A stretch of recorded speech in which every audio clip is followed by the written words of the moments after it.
Hare Krishna. Welcome back to another daily reading. I apologize on YouTube. This is our third day on the Zoom call, but I am still getting used to Zoom and I forgot to hit record before. So this should be our first reading on YouTube. Haribo. Haribo. So thank you so much for watching. I want to welcome Nikunja Nagari. David Dasi is here online. And we have Kartik Prabhu here, and we have the illustrious stalwart Bhakta Adam is here.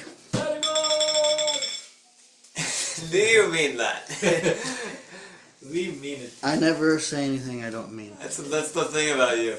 That's crazy to me. So, very grateful all of you are here. And,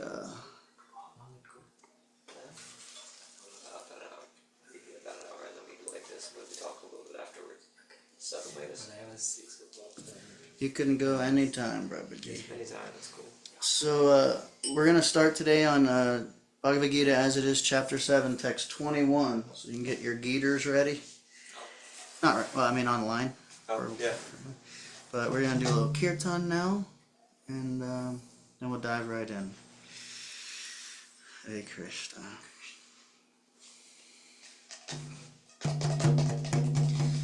Namo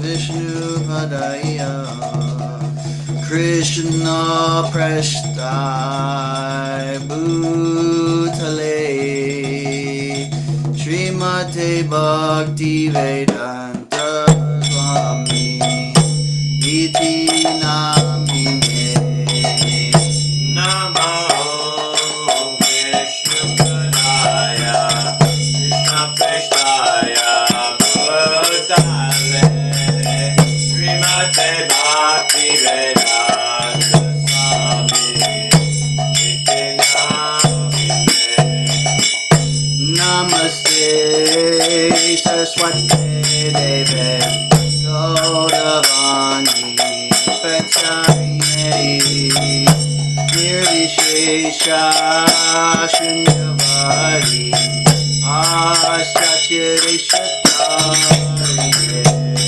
Namaste Saraswati Deve Gauravani Prasarine Nirvishesha Shunyavadi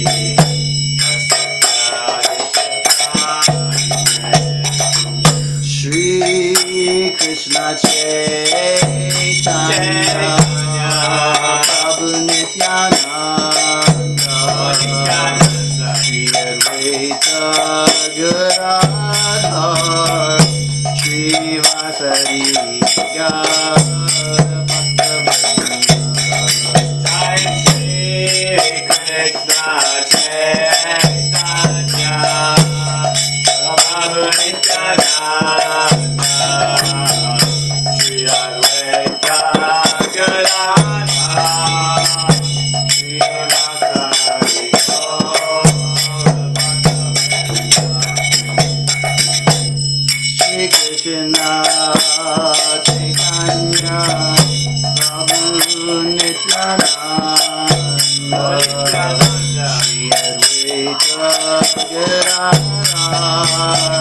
Shri Vasari Gaura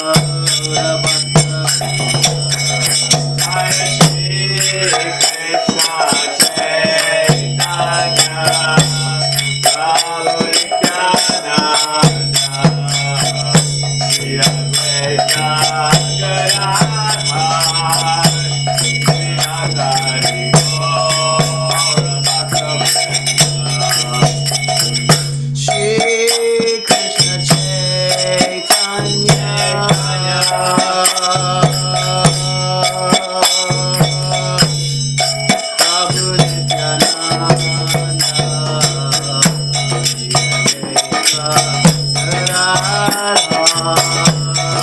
Vasari Gaura Bhakta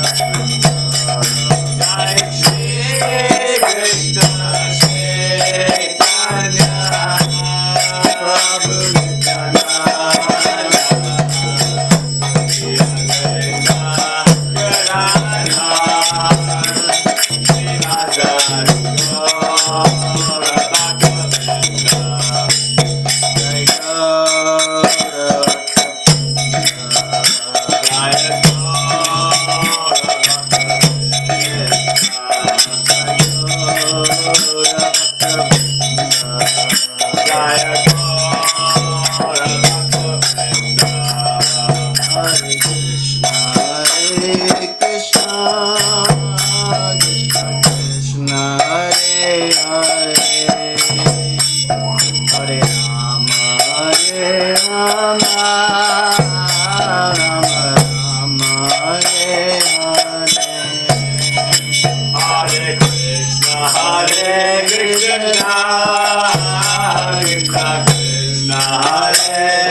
Srimad Bhagavad Gita as it is. Ki Nitai Goda Premanande.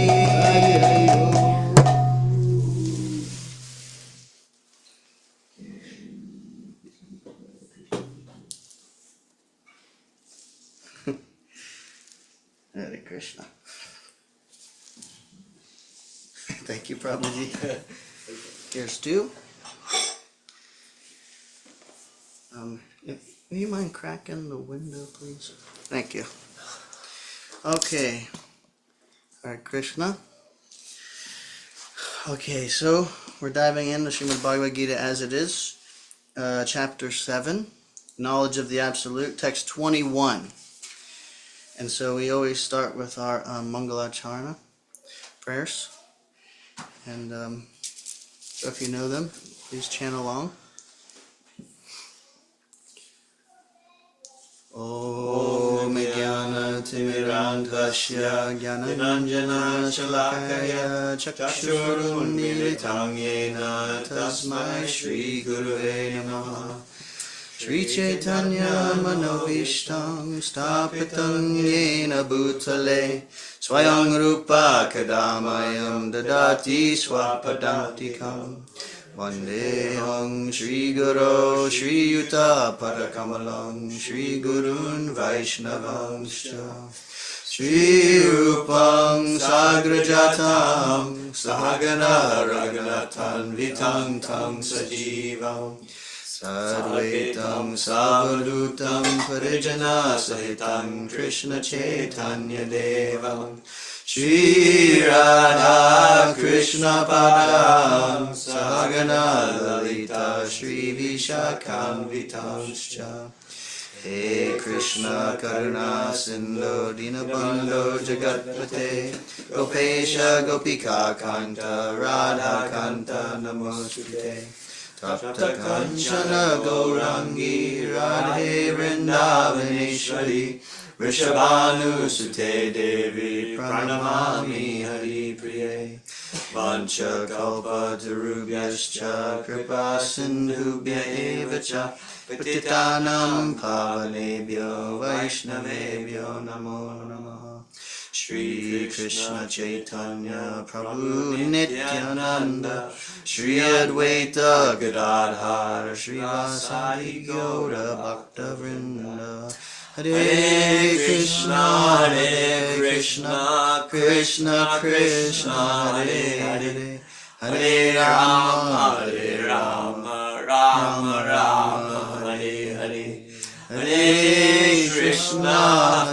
Krishna Krishna Krishna Hare Hare Hare Rama Rama Rama Hare Hare Hare Krishna Krishna Krishna Hare Hare Hare Rama Rama Rama Hare Hare Okam Karoti Vachalam Bangam Lankaiti Girim Yat Kripatamaham Vande Shri Guru Dinataranam Hare Krishna. Because yesterday we were on chapter 2. Yeah. Time flies when you're having fun. Dr. Adam. Okay. Hare Krishna. So you have to go at 6, Prabhuji? No problem. I will have no. Oh, no limits. Back. All right. How are you, Prabhuji? Nice to have you here. Gita class. I know. Thank you for coming. Okay. Text 21. And so it is a focused hearing meditation with as rapt attention as we can do in the mood of gratitude for Srila Prabhupada. But we welcome questions, comments, realizations anytime. So, of course. Okay, text 21. Yo yo yam yam tanum bhakta shraddhaya chutim ichchati tasya tasya chalam shraddham tameva vididham yaham. I am in everyone's heart as the super soul. As soon as one desires to worship some demigod, I make his faith steady so that he can devote himself to that particular deity. Purport. God has given independence to everyone. Therefore, If a person desires to have material enjoyment and wants very sincerely to have such facilities from the material demigods, the Supreme Lord, as Supersoul in everyone's heart, understands and gives facilities to such persons. Haribol! Hare Krishna. You keep showing up, you're going to be on the stalwart list, Dr. Nick. Hope so. Hare Krishna. Here, we got it. Thank you. We're on page 330, Okay. the purport of 721. Please make yourself comfortable. So glad you're here. Me too. All right. As the Supreme Father of all living entities, he does not interfere with their independence, but gives off facilities so that they can fulfill their material desires. Some may ask why the all-powerful God gives facilities to the living entities for enjoying this material world, and so lets them fall into the trap of the illusory energy. The answer is that if the Supreme Lord as Supersoul does not give such facilities, then there is no meaning to independence. Therefore, he gives everyone full independence, whatever one likes. But his ultimate instruction we find in the Bhagavad Gita, one should give up all other engagements and fully surrender unto him. That will make man happy. Both the living entity and the demigods are subordinate to the will of the Supreme Personality of Godhead. Therefore, the living entity cannot worship the demigod by his own desire, nor can the demigod bestow any benediction without the supreme will. As it is said, not a blade of grass moves without the will of the Supreme Personality of Godhead. Generally, persons who are distressed in the material world go to the demigods, as they are advised in the Vedic literature. A person wanting some particular thing may worship such and such a demigod. For example, a diseased person is recommended to worship the sun god. A person wanting education may worship the goddess of learning, Saraswati. And a person wanting a beautiful wife may worship the goddess Uma, the wife of Lord Shiva. In this way, there are recommendations in the Shastras, Vedic scriptures, for different modes of worship of different demigods. And because a particular living entity wants to enjoy a particular material facility, the Lord inspires him with a strong desire to achieve that benediction from that particular demigod, and so he successfully receives the benediction. The particular mode of the devotional attitude of the living entity toward a particular type of demigod is also arranged by the Supreme Lord. The demigods cannot infuse the living entities with such an affinity, but because he is the Supreme Lord, or the Supersoul, who is present in the hearts of all living entities, Krishna gives impetus to man to worship certain demigods. The demigods are actually different parts of the universal body of the Supreme Lord. Therefore, they have no independence. In the Vedic literature, it is stated, the Supreme Personality of Godhead, as Supersoul, is also present within the heart of the demigod. Therefore, he arranges through the demigod to fulfill the desire of the living entity. Hari! Hari Bol! One more book just for you, Prabhuji. Please make yourself comfortable. There's a mat if you want here. Nah. Sure. Yeah. Are you determined? No. All right. Thank you. Thank you for coming. 351. We're in the almost near the end of this purport. I'm going to start where it says, the particular mode of the devotional attitude of the living entity toward a particular type of demigod is also arranged by the Supreme Lord.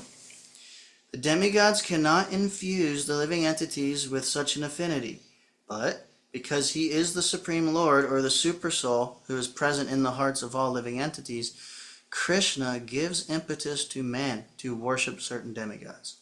The demigods are actually different parts of the universal body of the Supreme Lord. Therefore, they have no independence. In the Vedic literature, it is stated, the Supreme Personality of Godhead as Supersoul is also present within the heart of the demigod. Therefore, he arranges through the demigod to fulfill the desire of the living entity. But both the demigod and the living entity are dependent on the supreme will. They are not independent.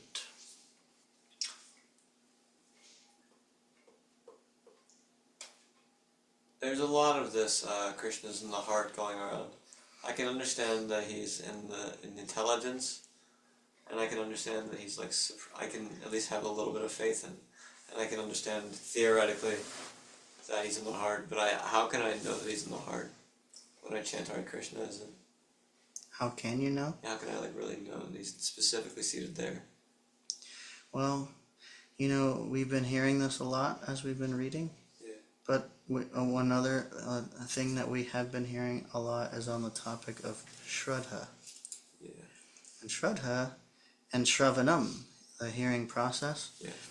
And so, like, I asked Varshnava Maharaj once about the process of hearing Shraddha, because we do hear, like, the most important process is hearing. First of all, and then the other process come, because if you don't hear, then you can't really engage in any of the other ones. But how hearing is emphasized dramatically more than the other processes throughout Prabhupada's book. Anyway, so I asked him, so, you know, we hear about, you know, the importance of hearing and everything, and I said, but what about like a deaf person? Like if a deaf person comes into the temple room, but they can't hear. So I asked him this question, and he gave us a really beautiful answer. And I just told you this the other day, but I'll say it again. But he said that, you know, if you read Bhagavatam, the way that everything's manifested from Lord Brahma, it actually starts with sound, and then the different sense objects and senses and all the elements that come, you know, one by one from subtle to gross. But it all starts with sound, and so basically all the, you know, the different sense objects, you know, taste, smell, hearing, touch, they are expansions of the original sound, basically. So he said, and the hearing really means to have the space in your heart to allow Krishna to come in. So basically, if a deaf person goes in the temple and sees the deities and like appreciates, that is also hearing. And like receiving Krishna through any of the senses is also hearing. And so, anyway, just to get to your point, like how can we know that Krishna is actually in your heart while you're chanting or otherwise? Is when we hear Prabhupada explaining, we hear with some Shraddha and this quality of really submissive oral reception. And when we receive it that way, by the strength of your Shraddha, you can know. And by the quality of your chanting, Krishna reveals. You know, like, Sarva Shijaham Riddhi Sanivishta, Mata Smriti Jnanam Apohanam Shah. Like Krishna is seated in everyone's heart. From me comes knowledge, remembrance, and forgetfulness. And so if you please Krishna by chanting so sincerely, then Krishna is like, here you go. Like little, you know, he gives direct experience of him, you know, to the devotee. So anyway, that's just.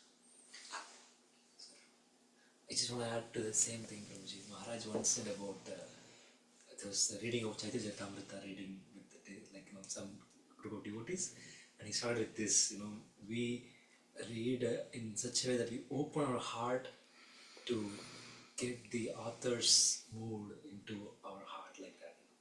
So here maybe Prabhupada, we are opening our heart to get Prabhupada, what Prabhupada is trying, his mood, and then as I said, some music hearing, then that is really actually the real kind of hearing. It's following in the footsteps. Right. Do you know, Prabhuji, if it's in Shastra? I've heard this. I'm wondering if anybody knows. But it said that, you know, like we have the Bhakti Lata Bij and the, you know, the creeper of devotional service in the heart. And then I've heard that the soil is gratitude. I think I've heard Radha Swami say that, but I can't remember if I heard it in Shastra or not. But that's why we try to hear in the mood of gratitude, because it, like, you know, it's like that is a good planting medium. for the devotional service. I don't live in a world of sincerity. I live in a world of like shoulds and shouldn'ts, and like I need to be devotional and respect this person. Like a hard like feeling of like don't do this, don't do that, don't do that. That's respect. So naturally I can't just summon a feeling of gratitude for something. That's very sincere of you to share, Prabhuji. So I guess as I hone in, and this is one of my goals, I even wrote it down. Your words are my life, actually. I mean, I wish more of them were, but some of them are. So, for now. So, about being honest, like that's something I can feel the urgency of it when I act and you're not around and I'm thinking of how you are. That's very kind of you. I'm getting better at that. Yeah, whatever inspiration is there is certainly coming ultimately from Srila Prabhupada and to his pure devotees. By their mercy, somehow or other, we can transmit something of value and devotional service. Thank you for. So just be sincere, and I can have gratitude. Yeah. Well, it seems like You can. One time a brahmachari was giving class, he said, satisfaction is a choice. And it kind of struck me, but I think also, like, we can choose gratitude in any circumstance. We can choose, like victim mentality, like, you're doing this to me. Or like somehow, like we can, find something to be grateful for. Like, I'm really grateful you said that to me because it actually made me think deeper about what I was doing and it helped me come to consciousness more or something, it's not like a forcefulness. It's not like I must. Right. As well as Varsana Swami also says the same thing. Gratitude is always, he emphasizes that gratitude, that changes the whole thing, he says. You just, whatever situation as you said, if you're just grateful, it turns the whole thing upside down. Yeah. You can either think, you can crib about it, or you should be grateful for making Krishna, making me tolerant about it. So it's all about our gratefulness. Maharaj emphasizes that so much. Definitely, yeah. I mean, his whole series of lectures recently was like gratitude for like the past 3 lectures. Interesting enough, I was just listening to 2 lectures. One was the Tanya Chartamita lecture he gave a while back. Right. It's on SoundCloud. It's the same first point. He says authors that's there in that first. Exactly, yeah. He actually made some really crazy points. One was about following the footsteps, like you were saying, and he emphasized that about how it's so important to do so. And like he was actually, that may have been in the one about Srila Prabhupada's first visit to New Vrindavan. That was a really good one. I have to take notes on it. I was chainsawing in the middle of it. But one point that he made in the middle of one of these 2 lectures was how if you approach Krishna directly through service or whatever devotion, it's very difficult to get Krishna's attention.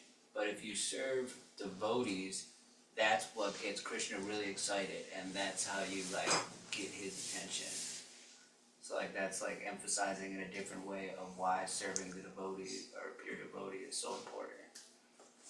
I'm really happy you shared that because just earlier today, I don't know why, but I had this, I don't know if it's a realization, but it's at least a thought. And I was thinking about, we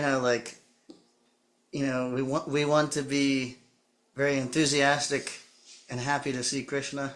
But I thought, actually, I would rather be in such a way that Krishna is very enthusiastic and happy to see me. Exactly. So it's funny. I was meditating on that today a lot. So it's interesting you brought that up. Darshan, we say we're going to take darshan, and we tend to say that in a way of like, I'm going to go see Krishna, but it actually means to be seen. And I remember when I first learned that, I went to take darshan, and I was thinking, what would make Krishna really want to see, what makes me stand out to any of these, other living entities in here? You know how many germs is in there? Like so many living entities? It's like, why am I sticking out at all compared to any of these cockroaches or germs? Or one time I was at Mangal Arti, long time ago, New Vrindavan, and in the summertime, a lot of times we leave sometimes the front doors we just kind of like leave open, and I was standing in the back, and I was standing there, and then I felt someone kind of walk up, and I looked, and it was a possum, came into the temple room, and he stood right next to me, and he's like looking at the deities, and I looked at the possum, and the possum like looked at me, and then he like looked back at the deities, and I just was like, okay, And then I stood there for a second, and then I looked, and he wasn't there, and I looked, and he was walking out the door, like he just came in and took darshan.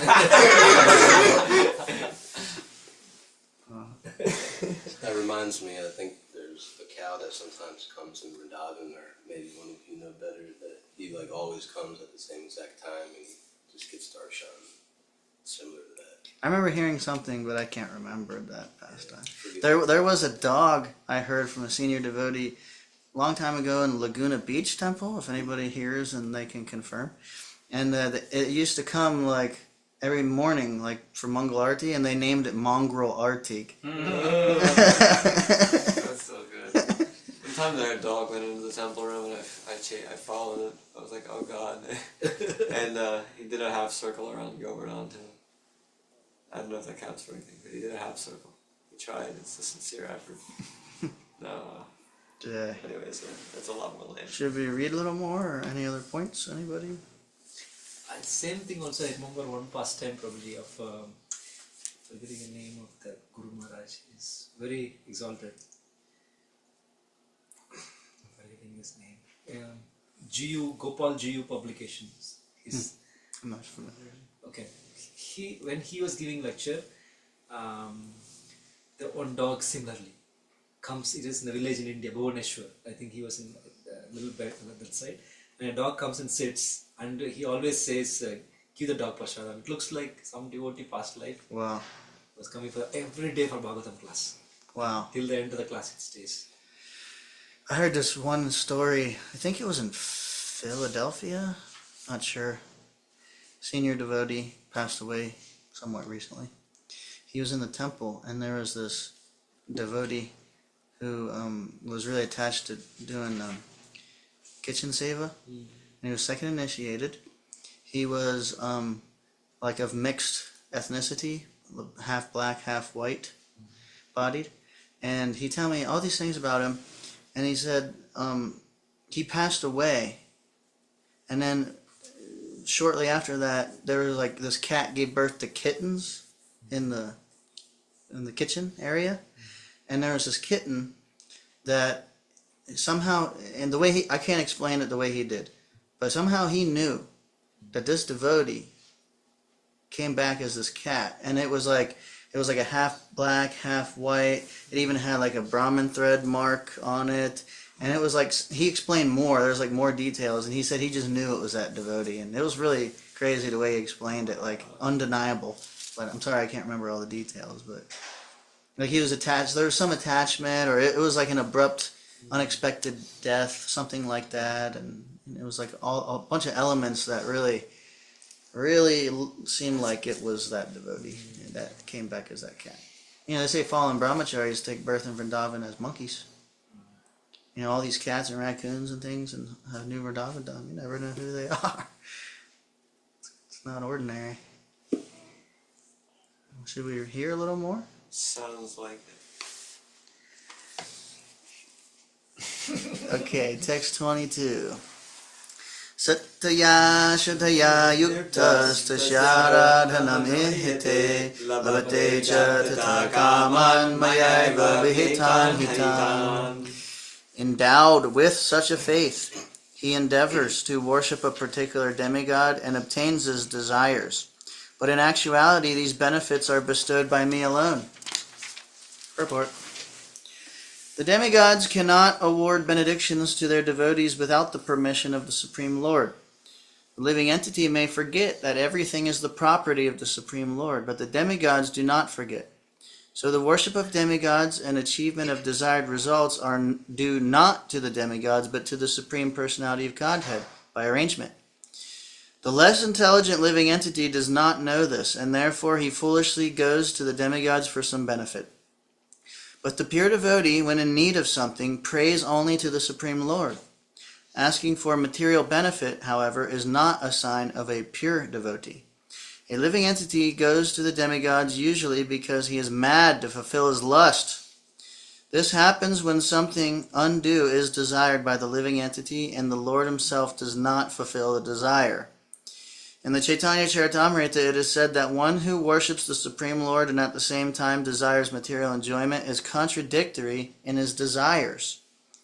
Devotional service to the Supreme Lord and the worship of a demigod cannot be on the same platform, because worship of a demigod is material and devotional service to the Supreme Lord is completely spiritual. For the living entity who desires to return to Godhead, material desires are impediments. A pure devotee of the Lord is therefore not awarded the material benefits desired by less intelligent living entities, who therefore prefer to worship demigods of the material world rather than engage in the devotional service of the Supreme Lord. Text 23. Antavattu bhalam tesham dadbhavat yalpamedhasam devan devaya joyanti madbhaktha yanti mamapi. Men of small intelligence worship the demigods, and their fruits are limited and temporary. Those who worship the demigods go to the planets of the demigods, but my devotees ultimately reach my supreme planet. Purport. Some commentators on the Bhagavad Gita say that one who worships a demigod can reach the Supreme Lord. But here it is clearly stated that the worshippers of demigods go to the different planetary systems where various demigods are situated. Just as a worshipper of the sun achieves the sun, or a worshipper of the demigod of the moon achieves the moon. Similarly, if anyone wants to worship a demigod like Indra, he can attain that particular god's planet. It is not that everyone, regardless of whatever demigod is worshipped, will reach the Supreme Personality of Godhead.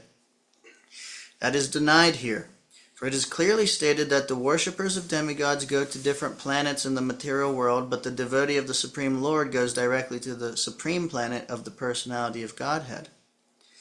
Here the point may be raised that if the demigods are different parts of the body of the Supreme Lord, then the same end should be achieved by worshipping them. However, worshippers of the demigods are less intelligent because they don't know to what part of the body food must be supplied. Some of them are so foolish that they claim that there are many parts and many ways to supply food. This is very sanguine. Isn't. Huh? Oh, isn't. Sorry. Neither was that. Can anyone supply food to the body through the ears or eyes? Nectar. They do not know that these demigods are different parts of the universal body of the Supreme Lord. And in their ignorance, they believe that each and every demigod is a separate god and a competitor of the Supreme Lord. Not only are the demigods parts of the Supreme Lord, but ordinary living entities are also. In the Srimad Bhagavatam, it is stated that the Brahmanas are the head of the Supreme Lord. The Kshatriyas are his arms, the Vaishyas are his waist, the Shudras are his legs, and all serve different functions. Regardless of the situation, if one knows that both the demigods and he himself are part and parcel of the Supreme Lord, his knowledge is perfect. But if he does not understand this, he achieves different planets where the demigods reside.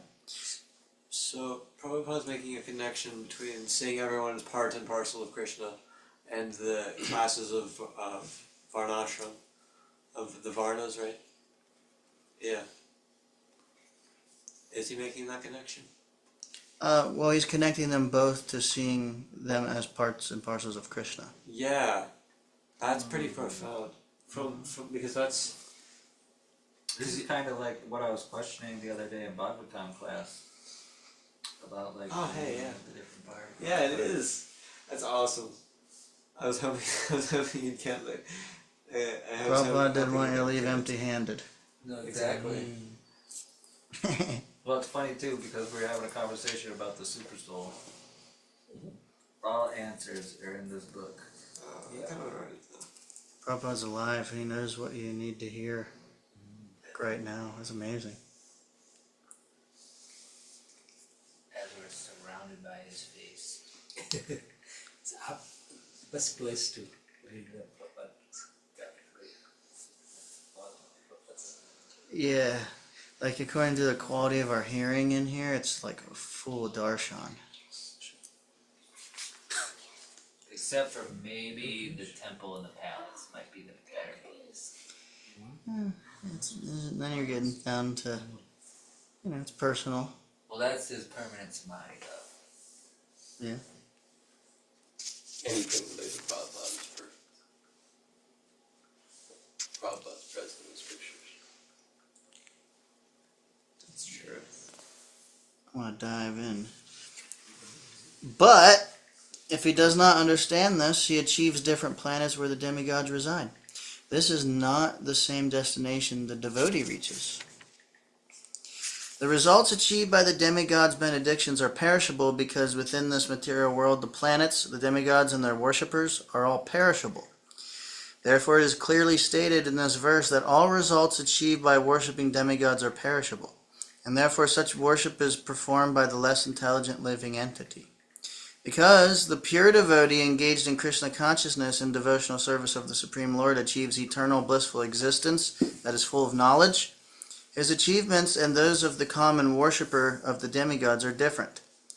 The Supreme Lord is unlimited. His favor is unlimited. His mercy is unlimited. Therefore, the mercy of the Supreme Lord upon his pure devotees is unlimited. Avyaktam vyaktimapanam manyante mama budaya param bhavam ajananto mamavyayam anuttamam. Unintelligent men who do not know me perfectly think that I, the Supreme Personality of Godhead, Krishna, was impersonal before and have now assumed this personality. Due to their small knowledge, they do not know my higher nature, which is imperishable and supreme. Purport. Those who are worshippers of demigods have been described as less intelligent persons. And here, the impersonalists are similarly described. Lord Krishna in his personal form is here speaking before Arjuna. And still, due to ignorance, impersonalists argue that the Supreme Lord ultimately has no form. Yamunacharya, a great devotee of the Lord in the disciplic succession of Ramanujacharya, has written a very appropriate verse in this connection. He says, Tvam Shila Rupa Charitai Paramapakristai Satvena Satvikataya Pralabhais Sastrai Pragyata Daiva Paramartha Viramataischa Naiva Shara Prakritaya Prabhavanti Bodham. My dear Lord, devotees like Vyasadeva and Narada know you to be the personality of Godhead.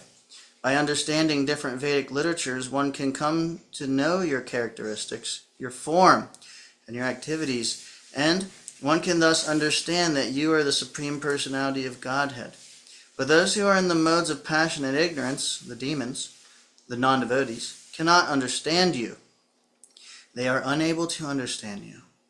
However expert such non-devotees may be in discussing Vedanta and the Upanishads and other Vedic literatures, it is not possible for them to understand the personality of Godhead. In the Brahma Samhita it is stated that the personality of Godhead cannot be understood simply by study of the Vedanta literature. Only by the mercy of the Supreme Lord can the personality of the Supreme be known. Therefore, in this verse it is clearly stated that not only are the worshippers of the demigods less intelligent, but those non-devotees who are engaged in Vedanta and speculation on Vedic literature without any tinge of true Krishna consciousness are also less intelligent. And for them it is not possible to understand God's personal nature. Persons who are under the impression that the absolute truth is impersonal are described as abuddhayaha, which means those who do not know the ultimate feature of the absolute truth. In the Srimad Bhagavatam, it is stated that supreme realization begins from the impersonal Brahman and then rises to the localized supersoul. But the ultimate word in the absolute truth is the personality of Godhead. Modern impersonalists are still less intelligent. for they do not even follow their great predecessor Shankaracharya, who has specifically stated that Krishna is the Supreme Personality of Godhead. Impersonalists, therefore, not knowing the supreme truth, think Krishna to be only the son of Devaki and Vasudeva, or a prince, or a powerful living entity. This is also condemned in the Bhagavad Gita 9:11. Avajananti mam mudha manushim tanumashritam. Only the fools regard me as an ordinary person. The fact is that no one can understand Krishna without rendering devotional service and without developing Krishna consciousness. The Bhagavatam 10:14-29 confirms this. Atapi te deva padambujadvaya prasada leshanugrihita evahi janati tattvam bhagavan mahimno nachanya eko pichiram vichinvan. My Lord, if one is favored by even a slight trace of the mercy of your lotus feet, he can understand the greatness of your personality. But those who speculate to understand the Supreme Personality of Godhead are unable to know you, even though they continue to study the Vedas for many years.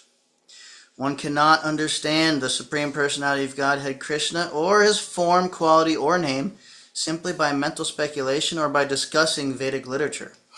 One must understand him by devotional service. When one is fully engaged in Krishna consciousness, beginning by chanting the Maha Mantra, Hare Krishna, Krishna Krishna, Hare Hare, Hare Rama, Rama Rama, Hare Hare, then only can one understand the Supreme Personality of Godhead. Non-devotee impersonalists think that Krishna has a body made of this material nature and that all his activities, his form, and everything are Maya. These impersonalists are known as Mayavadis. They do not know the ultimate truth. The 20th verse clearly states, Kamaistaister Hridagyana Prapadyantenya Devataha. Those who are blinded by lusty desires surrender unto the different demigods. It is accepted that besides the Supreme Personality of Godhead, there are demigods who have their different planets, and the Lord also has a planet. As stated in the 23rd verse, Devan Deva Yajo Yanti Madbhakta Yanti Mamapi. The worshippers of the demigods go to the different planets of the demigods, and those who are devotees of Lord Krishna go to the Krishna Loka planet. Although this is clearly stated, the foolish impersonalists still maintain that the Lord is formless and that these forms are impositions. From the study of the Gita,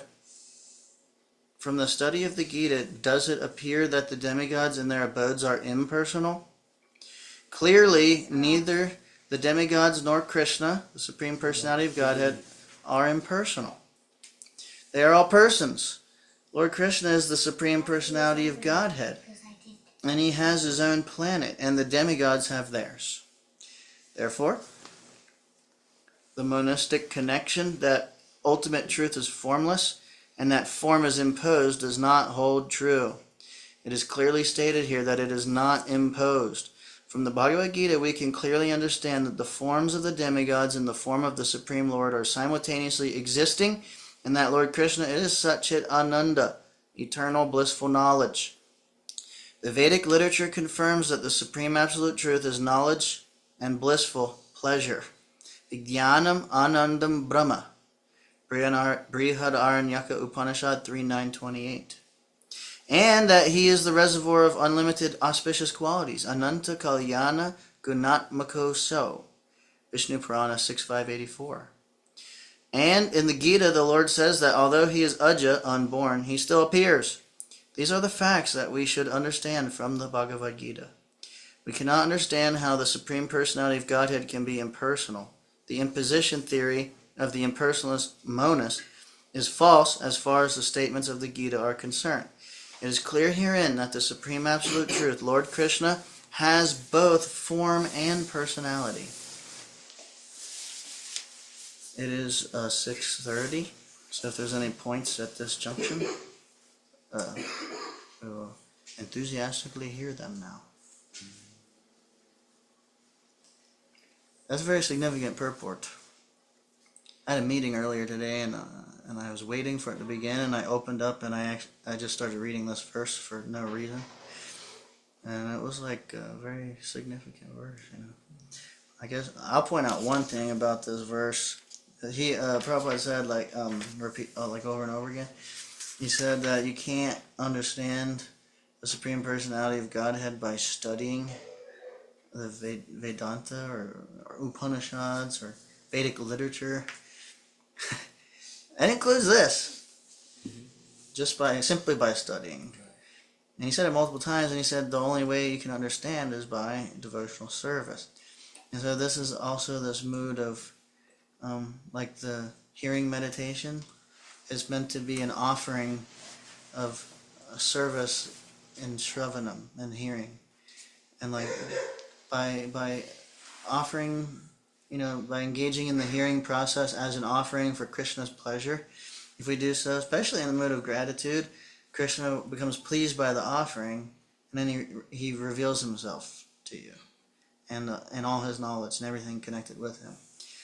It's not that we're not against study; we should study also, but studying, like just memorizing shlokas and things like that. Well, the point is, if we do it, we should do it in a devotional mood. Yeah, no, we can't. It's like chanting japa. Right. You don't want Hare Krishna. You don't want what I do sometimes, where I just go Hare Krishna, Krishna Krishna, Hare Hare. You want like Hare Krishna, Krishna Krishna, Hare. Yeah, you want to hear it. I can't capture the difference between mechanical and devotional. It's in quality. It's in quality. Consciousness. It's not really in like the. Well, you can hear if someone's very inattentive, they mispronounce, and then add an extra Rama in there, or there's this one. Sometimes I do that when I'm like really in the zone, though. I like forget where I am because I've like. Have you ever heard Matura do japa? It reminds me of that past time when this person came to Prabhupada and said, Prabhupada, when I'm chanting, I'm seeing this green light, or this light. He said, don't worry, that will go away. But there's this Mataji, she's sometimes like kind of heavy, like will chastise you. She's not afraid to call you out or something, like kind of heavy. And she was like saying one time, you gotta focus when you're chanting japa. None of this snick, snick, rum, rum, here, kitty, kitty. Actually, what's her name? What's this one lady? I forget her name. She told a great joke the other day during lunch. I don't know if I'm gonna botch it, but it was basically like this guy, like he passes, and he's like, "Who are you guys? You're not Krishna." Like, we're you've been worshiping us your whole life. There's this brahmachari. I was one of my friends, best friends. He was distributing books, and him and somebody else were like in this parking lot distributing books. It was two devotees, and they were talking to like a couple, and he was the other devotee was distributing the book, and he was just quietly chanting japa. So he was like, quietly, and he said that the woman in the couple kept like looking at him when he was doing that, when he was chanting like Krishna, Krishna, Krishna. When you chant quietly, you can just hear like Krishna, Krishna. And like the woman kept like looking at him like it was kind of like disturbing her, and he was just chanting, and then he said that she eventually like went like this to him like like it was so funny the way he explained it. Anyway, I thought that was funny. Yeah. Actually, Maharaj went into it the other day about chanting, and he really was like, you shouldn't do it like lip service, was his exact words. And like, it's really interesting. I saw him doing japa one time, and like, you can like see the emotion that he's feeling when he says the words, you know what I mean? And I've seen that a couple times, like Radhanath Swami, like when he chants, it's like you can just like see in his face, like what he's feeling inside. Right. And it's really interesting because like they're like slow and methodical about it, you know what I mean? And that's where it's like it should be cultivating feelings. Yeah, my Guru Maharaj told me the goal of japa is to chant with feeling. I have a question on that. Sometimes in terms of doing it feeling japa, sometimes we tend to chant slow or something, and then the mind wanders. So, I was just thinking, what is the proper way? We wanted to have feelings in japa, but at the same time, it's not, maybe I'm not at that level to do it or something, but it drifts away, and I found it, I drifted away after like 7 mantras, then I bring it back. So, yeah, so how is that practicality, Prabhuji? Practically how do we do like? So what's coming to mind, the function of the mind is thinking, feeling, willing. And we might chant our japa with feeling, like my feeling might be, I got to get this done so I can, I got to like do my laundry or something, and like that, whatever feeling, that is like more of a material feeling brought on by the material mind. And like, we can like, like sahajiyas, sahajiya means basically like taking things cheaply. So like, with enough intention, we can feel something, but it doesn't even mean that, even it might be like mystical or something, but it doesn't mean that that is even necessarily spiritual at all. It can, we can, the mind is very powerful. We can, envision or like, like force ourselves into a certain state of feeling just by sheer will. And it even has nothing to do with Krishna. It's just us, like, like, like some people making a display of ecstasy. I mean, they trick hundreds, thousands of people because they feel something. You can feel something. So it's not just about the feeling, but it's about when we're hearing and we're in the mood of service, then the transcendental feelings will come. And when we're in that space, like they're not separate from the chanting. So it's like if you're really in the space of, just as far as my realization goes, I'm thinking of maybe some reference I can refer to, but when you're really in that mood, in that feeling chanting, we're not, our mind, it can't go somewhere else, and if it does, then what feeling are we actually absorbed in, really? But I always think of like Daruka. He's like very ecstatically like fanning the Lord, and actually he's like cursing his ecstasies because he's so much in this mood of trying to serve the Lord, like his ecstasies are coming and it's like getting in the way. He's like, like I'm trying to serve the Lord here, and in that kind of mood, it's like, in my experience and my understanding, everybody's different in the way they feel for Krishna, but it's like I always appreciated this mood of Daruka. Focus on serving the Lord, pleasing the Lord. If you're really focused and not even concerned with, like you don't care. I don't even care if I'm in ecstasy or if I'm not. Like I'm serving the Lord. I don't care. Then you just get hit with different feelings, and it's like, it's like kind of just Krishna's mercy.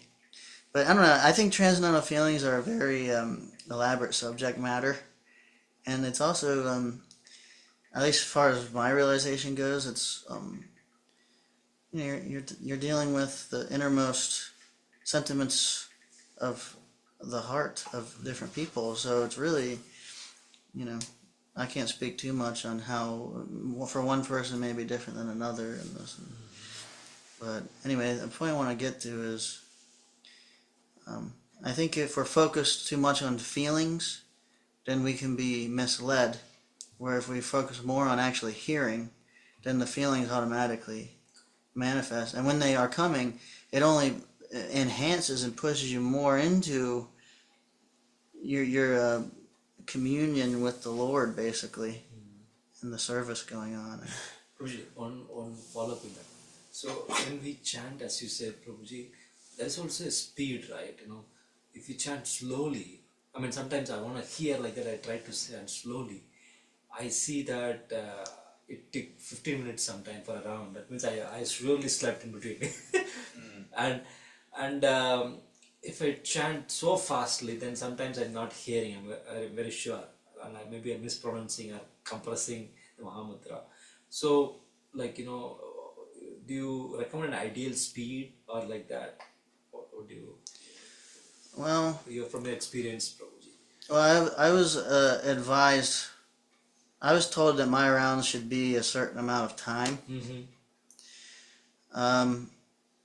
But my personal realization on the topic is, I mean, what's the point of chanting so fast if you can't hear it? Mm-hmm. It means I'm just trying to like finish the rounds because Right. I'm like got all this other stuff on my mind. Generally, like I've spent some time really experimenting in my chanting, and especially when you chant long periods of time, it's like to focus on the quality of the chanting, at least for myself, not to get too stuck in a certain chant in such a way that you can chant all day attentively and in a devotional mood. So if it means, sometimes like within one round, I'll chant fast, Hare Krishna, Krishna Krishna, Hare Hare, Hare Ram, Hare Ram, Ram Ram, Hare Hare, and then just like spontaneously, Hare Krishna, just to stay like tuned in and I the love consciousness. mixing it up like that. It has to flow from the heart. So I think it's very difficult when you're talking to people about quality of chanting and trying to set some kind of standard for speed and things. But I was told your rounds should be 7.5 minutes. Yeah. Okay. So personally, just in my own spiritual life, I tend to focus more on quality. And then I find that the more I focus on quality, like the more I'm tasting. And then the more I'm tasting, the more I want to chant. So like, a lot of times we have this idea that we don't have enough time. But even throughout the day, there's usually little bits of time where you can like, all right, you know what, I'm just going to chant one real quick, And like we could chant so much. And I've experimented waking up, and my goal is I'm going to chant without breaking it all day. And if you do that, you realize there's a lot of time in the day to chant. Just really focused all day long is like Waking up and you think that you have the whole day to chant something like that? Or waking up to, I didn't get it. Oh no, what do you want? Wait, could I add something to this? sure. So Nikita said something once, and I'm going to add on something out of Varshana. Is Nikita told me one time is you have to look at it not like you have to chant, but I get to chant. Mhm. And when you use that attitude, that was like a game changer for me. It's like, okay, I sit down and it's like, okay, this is cool. I've like gotten in a place where I get to chant. And then to add, well, this is something I just read of Varshana's, is embarking on the path of bhakti is a privilege and an honor. We cultivate the roots of our bhakti creeper by protecting its flowers, the fruits of our devotion from unwanted weeds, words and actions which impersonate and compete with it. So like that's where bringing that ideal into we get to chant is how you like cultivate this gratitude. So like that's where I'm at right now with my chanting is whenever I get a chance to chant, I'm like, yes, I'm so happy to be sitting here doing japa. It's like whatever stars aligned and like put me here, you know what I mean? I wouldn't rather be anywhere else in the world but right here doing this no matter where I am. So that's the same thing you're saying, Prabhu, like you said, whole day I have to have the chant. Well, what I'm saying is, this is like a nice way to orient yourself to chant with some flavor, some tasty chanting. Chanting, you have to generate your own, come from a place of like affection, appreciation in your own way, however it is, approaching the chanting in that mood of gratitude and affection. But what I'm saying is, the more we do that, even if it's slow at first, the more the taste increases and the more we are like developing that taste, then somehow we end up chanting more than when we're rushing to chant. Yeah. You want to say, when will it finish? Right. When the rounds is done, oh, 16 is done now. Yeah. It's like, You know, when we put the beat back down. No, yeah, exactly. Yeah. Exactly. So it's like maybe I chanted. Maybe you have 2 hours in the early morning, and you chant fast. You can get the 16 done in that time, and then you go on and so many things. Or it's like maybe you really chant like from your heart, and maybe you only finish 10 rounds. If you think about it, like if you're like really like in that mood, then it's like throughout the day, okay, it's lunchtime. I'm just gonna chant round 2 rounds. Got plenty of time, really. Is that I can sit there and talk for 45 minutes. Let me just chant 2 rounds before I go in, or we're just like in the mode of chanting in a different way, But they also, Krishna. It's also, Krishna can do anything. He can bend time. He'll make arrangements. You get so busy, you gotta run around. You gotta go shopping. You gotta go to the DMV. Guess what? Go to the DMV. You can chant 16 rounds because you gotta wait 3 hours anyway. Yeah. I get it. Exactly that appointment, yeah. If you have appointment, so. I think, and what's recommended, especially for like new people who are just starting, and maybe they 16 rounds is like intimidating. From what I've seen, most of the time the recommendation, like I think even at Krishna House, I think the recommendation is like chant 8 rounds in the morning, focused, and it's like,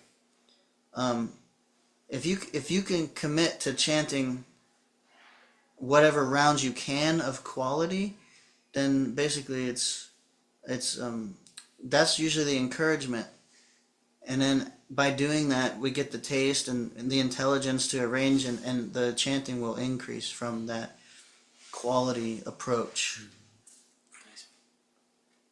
I have a different question.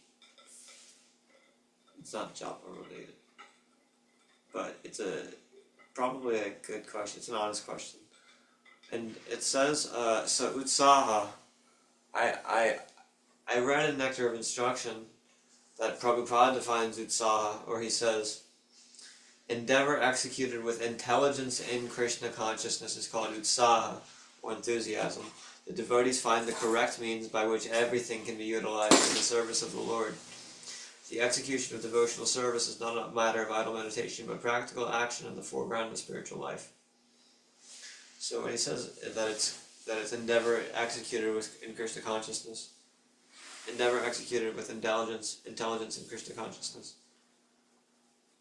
I've heard from other people it's just zeal, just like you're just like, is that, do they mean the same thing? What's the connection, or is it different?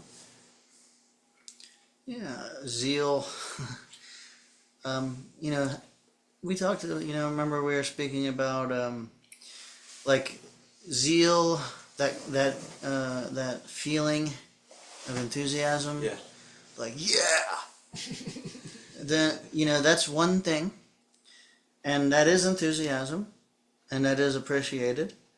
But also another form of enthusiasm is like, do you remember we read recently in a purport, Prabhupada made the point that any big elaborate plan, even whether it's spiritual or material or even whatever, evil, actually people respect it and appreciate it because it takes some intelligence and hard work to execute. So there's a way of being enthusiastic about a goal where, despite the challenges that come, you keep going. That requires enthusiasm to do. Just, and especially what Prabhupada's encouraging is have the enthusiasm to understand and know, learn Krishna, understand Krishna, learn transcendental knowledge, and move in knowledge, applying the knowledge. It's also a a manifestation or a symptom of enthusiasm. Can you repeat that statement? To move forward and with knowledge and transcendental knowledge and our understanding of Krishna and service to Krishna. I want to serve Krishna. I'm very enthusiastic. I want to serve him in the best way I can. So part of that is also, learning how to do things nicely for Krishna, getting the knowledge, applying the knowledge, So it's like, I'm very enthusiastic. I want to be a pujari. Well, you can't go on the altar unless you get second initiated. So if you are enthusiastic about that, you put in the work, you put in the chanting, you work your way up, and you get second initiated. It's not just like, well, yeah, and then if something happens, like some challenge comes, and then, your feeling of enthusiasm goes down, then, to remain moving forward is also, it's a different flavor of enthusiasm. You know what I'm saying? That's why Prabhupada said we should have patience and determination and enthusiasm all together. Yeah. Because we gotta, we're in it for the long haul. We have to develop our Krishna consciousness in a way that we can maintain it throughout life. And with those, we need to follow in the footsteps and avoid non-devotee association. And the other one, I forget. There's another. Maharaj just said something wild in the lectures I was listening to, like once you get a taste or something like along the lines of like, as the path of Krishna consciousness unveils itself in front of you, you realize the decades it's going to take to get you where you need to be. So we ourselves know how long it will take. Well, like when you first start, you think, you're like, we're talking about chanting, you know what I mean? And you think, well, maybe if I just chant really perfectly, that's what it is. But it's like, no, once you get the chanting done, it's like the next level and the next level, and it's like a never-ending journey kind of a thing. Yeah, there's a aspect of Krishna consciousness that is only revealed with time. Exactly. Generally speaking. I mean, sometimes, you can achieve perfection. Prabhupada said you can do it. It's a rare soul. Instantly, full Krishna consciousness. Like the different stages, Prabhupada, start with Shraddha, Sadhusana, Bhajana, Kriya. Right. So all the stages come so. Right. And it's it's very dynamic also. Like we have the different stages, but then, each person, you can have like a combination of different ones, and it's not so much like, okay, we're in this room and then we go into that room. It's like, okay, we're like, okay, like in the process, okay, you're kind of moving this direction, and you even might have like glimpses of really, like bhava even, or even prema. Even at the level of prema, you can still fall down, it says. So it's like you can like have glimpses and then be situated here, you can be up here and then move back and forth on the scale. The dynamic nature of consciousness and people and their different levels of attachment and things. It's crazy. Very dynamic. So, if you guys want, we can end there. It is almost 7. So, thank you so much for coming. Very happy to have you. Thank you for coming. Thank you for facilitating. Pleasure. And is any Nikunja online? You want to say anything, or looks like maybe not. So if not, Srila Prabhupada ki jai. Vanchakalpa tarubhyascha kripa sindhubhya eva cha patitanam pavanebhyo vaishnavebhyo namo namaha. Anantakoti Vaishnava Vrinda ki jai. Thank you so much. We will be here tomorrow, 5:30 Every day, Prabhu? Eastern Standard Time. Every day. Every day. Yeah. Every day. Fortunate to be here today. Fortunate to have you. Thank you so much. Hare Krishna. Hare Krishna.